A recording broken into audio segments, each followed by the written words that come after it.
Hi guys, as you can see I have a lot of work going on here today, cleaning up dehydrators, coffee beans, whatever. But I want to talk to you guys for a minute about how to train, how I'm training Kitty to be a good member of our family. And I've had cats before and all that. My parents weren't big on cats, but we did have cats there too. My dad wasn't a cat guy, but Clay's father had lots of cats. But I'll give you a couple hints that will help you and your cat get along great. Um, Number one is, see the bad behavior that Kitty's displaying? I'm kind of allowing it a little bit right now. But here's a couple tips. We have what we call anti-kitty. Basically, it's a spray bottle that never had anything in it, obviously. That Kitty's loving on it. That if your cat decides to dig in the garbage, which could have something poisonous in it, or jump on the hot stove, you can give her a quick spritz, and she'll won't like that, and she'll realize that's a no-no. The other thing too is I want Kitty to be an inside cat, so she was outside before, so I had to say, hey girl, I know you want to get down now, but I want to just show you off, darling. She's just really loving. So what I do is I don't want her outside. So if she goes outside, now that she's been here, about a week or so, a couple weeks, I have tuna fish available. And what I'll do, and I can't say the word, because her name is Kitty, I can't call Kitty, so I'll say treat. I have to be careful. And I make a big production about it and shake the bag, cat food bag, and all that. And she comes running in, and I just give her a little teaspoon of it. And that way she doesn't want to be outside. She'll come running because she'll want some cat food, something special. Or say for some reason I needed to find the cat, and I can have that available, so she comes right away and I don't have to spend an hour looking for her. But I don't obviously want to be training her. I did this with my dog one time. I'd give him a treat because he was a Boston Terrier and he didn't want to go out, so I'd give him a treat to go out, and after a while he wanted to go out all day long. So I have to be careful with that one. if the cat decides to go outside and I call her and she doesn't come in, she doesn't get the treat. That's only if she's, listens right then and comes, then she gets it. But all the other times she gets cat food. But if she's doing something naughty, then I have the, see, like right now she's thinking about the trash. I give her a couple squirts. She doesn't like it. There she goes. So I'm trying to clean, but I don't want her in the trash because it's messy over there. I've been cleaning, and I might have thrown something in there that I didn't want her to get into, like maybe it's a pill or something, and I don't want her to get hurt. So that's why I have to do that. I feel bad. I don't like to spritz her, but I also, too, don't want her to die because I didn't take care of her. I don't want her to go outside because we live on a busy road, and I don't want her to get killed. And it's about keeping her safe. And of course I have to do my part. I have to make sure the trash is taken out and plants are in a good spot. You can't blame your cat if you do silly stuff. Like I can't leave a big bunch of chicken all over the counter. At that point, this is another thing. I have a nice safe spot that she likes to be. She likes to be in the bathroom with the window open, and she'll sometimes just go in there all on her own and she wants to look out the window and play, and she's got a bed and toys and stuff, and she's got toys and stuff to entertain her. So, but these are the tips that help you. Also, when you feed your cat, when you first get your cat, it's best to feed them early in the day. This has to do with cat boxes and stuff like that.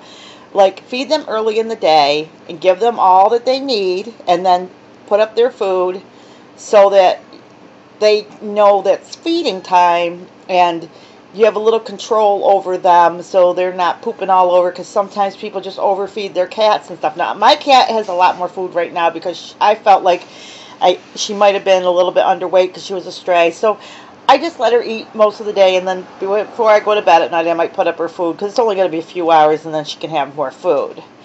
And so that's another thing that you're going to want to make sure you don't like feed them crazy. Like if you have a puppy, don't be feeding him at 9 o'clock before you go to bed, and then you get upset because he's got poop all over. I mean, you've got to use some wisdom, and then just wait till the morning. And then as far as the cat box is concerned, this is a great tip because I am fussy about things. I know my house is a little bit in disarray because we're farming and stuff, but this is what I do for the kitty box. Every day I put a garbage bag inside out into the litter box. I line a very low, shallow amount of litter, and I take it out right before my husband comes home and refill it every day.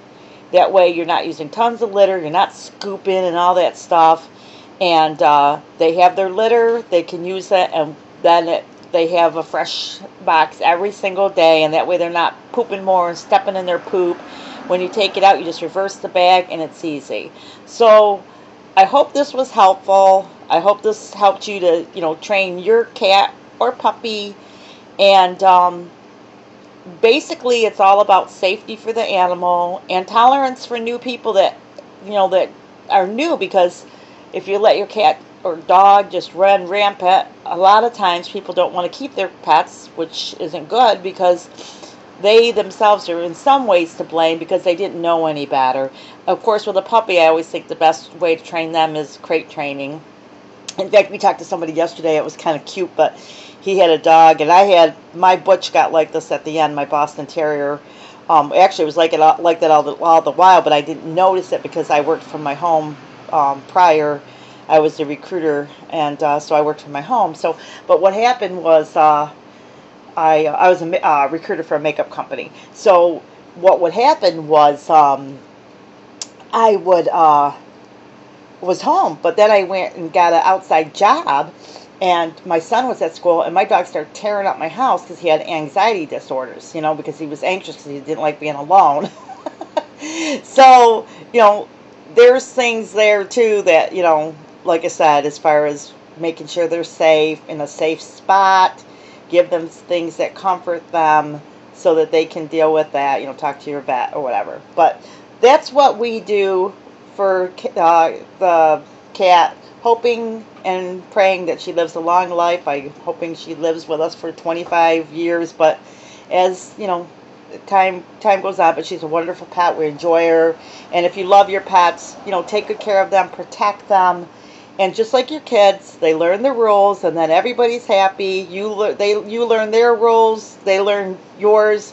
Kitty doesn't like me to the Kitty's the name of my cat. Kitty doesn't like me to be alone very long, so whatever I'm doing, she's on me, and she demands I pet her head and play with her. So I just shut my computer down or put down what I'm doing, and I make sure that I give her all the love and attention she needs because I'm enjoying that she likes people. And so she's telling me her rules too. So, she's telling me what she likes. She likes to sit and look out the window, which was one of the reasons why I took all the plants off here so she could sit there because for right now, we haven't covered the windows for fall. I took the plants off all the windows. She can sit in the living room window and stuff. And she's so tiny, she just curls up right on that sill. And the joy of having a pet. I just let her, and I do most of my prep work on the kitchen counter. And we don't usually eat in the kitchen, believe it or not, just because Clay comes home late. And we're kind of semi-retired. He watches his shows, and it just works for us. So the kitchen table, is usually for coffee or a quick snack, and obviously I keep things clean, but I don't want the cat on the table all day long, but she does like to curl in that corner. But it is what it is. Anyway, guys, I hope you enjoyed this video. I hope it gave you some ideas. If you feel like you got some ideas or tips to help others with their pets, the main thing that I found, like I said, with a pet, especially a new pet, is people get frustrated just because they don't understand that if they just do some things, you're not a bad person if you help your cat keep them safe from eating trash or burning himself on the stove or going outside and getting hit by a car. Just like your children, you wouldn't allow them to get hit by a car or dig in the trash and eat something. Same with your critters, you wouldn't allow them to do anything that would hurt or harm them. And that's pretty much the name of the game. If you love your animals, You can tell a lot about people is how they treat their animals. If they're, what is that? I think I have to look it up, but a righteous man is good to his beast. So if you're good to your animals, that has a lot to do with, nice people are good to their animals. They don't not beat them or let them starve or hit them and stuff, but they do have to make sure they keep them safe, and that's a lot of it. It's just keeping them safe, just like you would your children.